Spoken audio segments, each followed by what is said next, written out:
So hey everyone, welcome back. My name is Manoj Singh, and in this video we are going to talk about raster and vector graphics, or we can say raster images and vector images.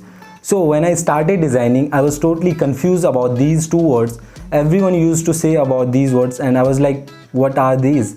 So I'm sure many of you guys are wondering what these words are.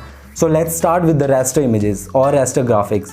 So raster images or graphics are made of pixels and it contains lots of color. So if you have ever used Photoshop or digitally drawing anything, so you can see we can add more colors on it, we can make shades of it, and we can add as much as color we want to add. We can blend it and we can add more graphics on it. So we can say raster graphics can consume lots of colors on it, but these are not good at displaying at big sizes. We can't print it out on big sizes. So yeah, that's the minus point of raster images, but these are good at displaying colors.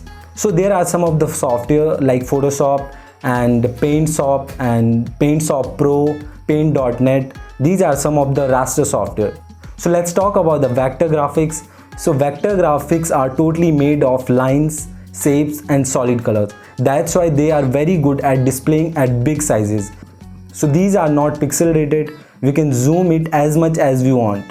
It never loses its quality. These are some plus point of vector graphics, but yeah, these are not good at displaying much amount of color. You can see we can add some shapes, we can add some vector graphics, but we can't make some realistic artwork on it because it never consumes lots of colors. So there are some software like Illustrator, CorelDRAW and many more which are vector based graphics.